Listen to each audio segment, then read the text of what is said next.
ঝুমুরের বাবার থেকে সত্যিটা জেনে অবাক হলো আবির। সম্পূর্ণ জানতে দেখতে থাকো। আবির তো অনেক আগেই ঝুমুরকে নিয়ে বেরিয়ে গেছে। স্বর্ণালী তো প্রচণ্ড চিন্তা করতে থাকে আর বলে এমনিতেই ওই মেয়েটার শরীরটা ভালো ছিল না, তার জন্য অনুষ্ঠানটাও ক্যান্সেল করা হলো। আর আবির কি করলো, ওকে নিয়ে বেরিয়ে চলে গেল। তমালিকা, তুমি আবিরকে ফোন করে বলো এক্ষুনি যেন বাড়িতে আসে, আমার তো খুবই চিন্তা হচ্ছে। তমালিকা তখন বলে আমি বলছিলাম কি মা, তুমি একটু শান্ত হও, এত বেশি উত্তেজিত হয়ে পড়ো না। তোমার এই উত্তেজনা দেখে আমার কিন্তু খুব টেনশন হচ্ছে, কারণ তোমার প্রেশার বাড়ছে, এরপর তোমার শরীর খারাপ হবে। স্বর্ণালী তখন বলে আমার আর শরীর খারাপের কি বাকি আছে বলতে পারো, আমার আর কিচ্ছু ভালো লাগছে না। সারাটাক্ষণ আমি ছেলেটাকে নিয়ে না একটা দুশ্চিন্তার মধ্যে দিয়ে যাই, কখন হয়তো আবার কি হয়ে গেল।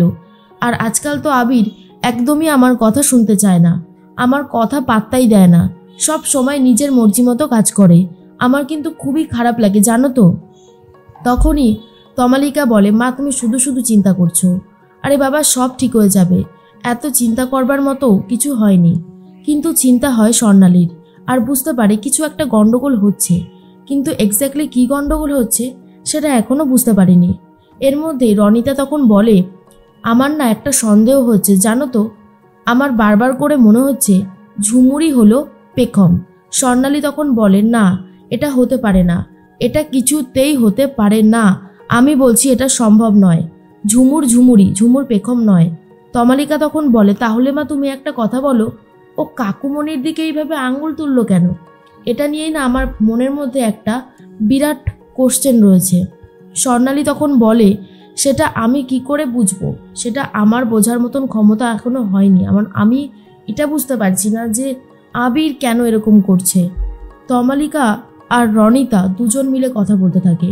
রনিতা বলে জানো তো বর্দি ভাই, আমারও না বারবার করে মনে হচ্ছে এই ঝুমুরই হলো পেখম, কারণ ঝুমুরের গতিবিধির ওপর আমি নজর রেখেছিলাম, আর এখন এই ঝুমুরের ওপরে নজর রেখেছি। দুটো না সম্পূর্ণ আলাদা। যত দিন যাচ্ছে আমার মনে হচ্ছে যে ঝুমুর যেন পুরোপুরি পেখম। রনিতার কথা শুনে তমালিকারও এই একই জিনিসই মনে হয়। এর মধ্যেই চলে এসেছে অঙ্গনা আর বলে দেখো দিদিভাই, আমার আর ভালো লাগছে না, যত তাড়াতাড়ি সম্ভব আমি এই সংসারটাকে আলাদা করতে চাই। বাবা এখন বেঁচে আছে, আর বাবা বেঁচে থাকা সত্ত্বেও বাড়িতে যেরকমভাবে সব কিছু শুরু হয়েছে সেটা কোনোভাবেই মেনে নেওয়া যাচ্ছে না। আমার স্বামীর দিকে যেভাবে তোমার ছোট বৌমা আঙুল তুলেছে, এরপর তো আরও অনেক বড় কিছুই হতে পারে, সেজন্যই আমি বলছি আমি এই সংসার ভাগ করে দেব।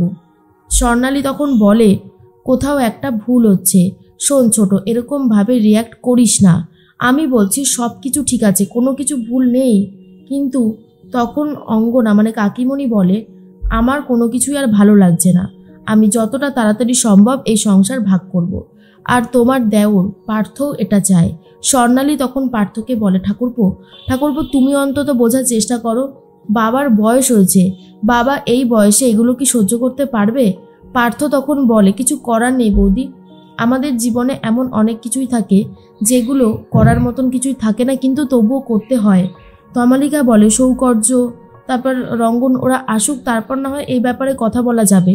কিন্তু কাকুমণি একদমই শুনতে চায় না, যতটা তাড়াতাড়ি সম্ভব এই সংসারকে আলাদা করে দিতে চায়।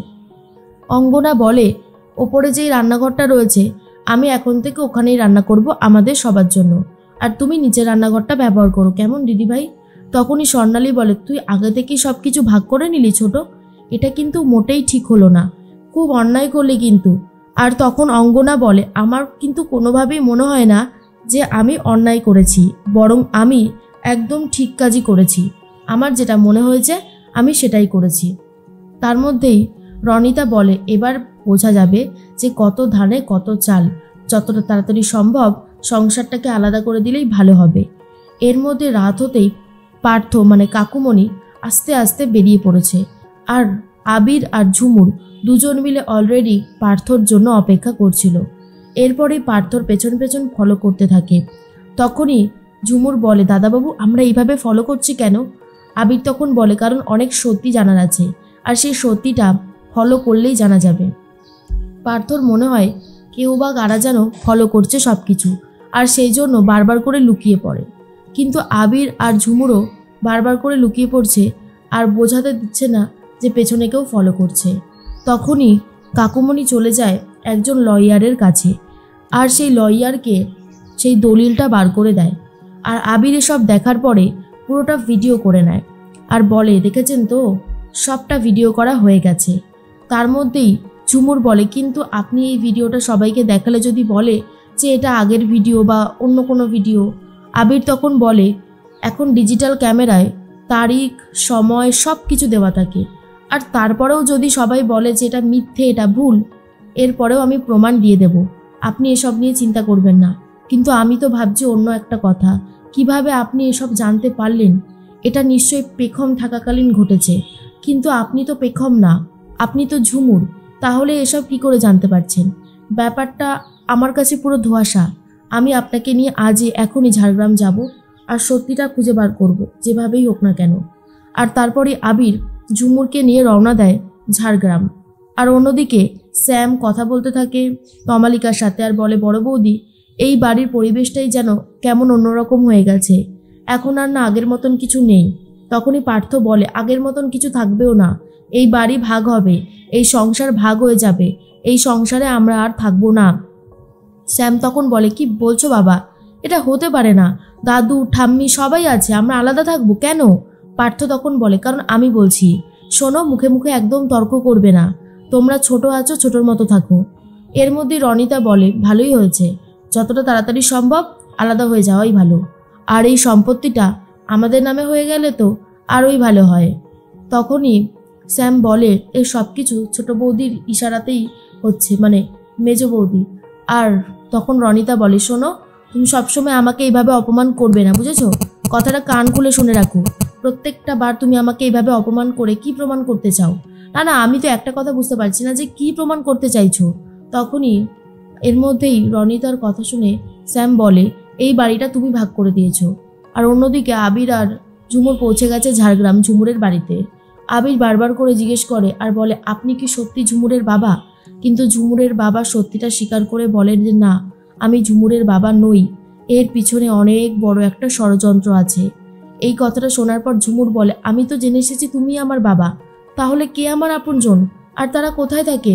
কি হলো বাবা, চুপ করে আছো কেন? বলো, আমি সবটা জানতে চাই, কারা আমার আপনজন আর তারা কোথায় বা রয়েছে। আবির বুঝতে পারে সমস্ত সত্যিটা, যে এই ঝুমুরই হলো পেখম। আর এটা জানার পরে আবিরের তো অনেক ভালো লাগে। অন্যদিকে কাকুমণির পর্দা ফাঁস করার জন্য সেই লয়ারকে বাড়িতে নিয়ে এসেছে আবির আর বলে, দেখো তো কাকুমণি, এই উকিলকে তুমি চিনতে পারছো? এই উকিলের কাছেই তো তুমি আমাদের বাড়ির দলিলটা দিয়েছিলে। আর এটা জানাজানি হতেই পার্থ খুবই ভয় পেয়ে যায়।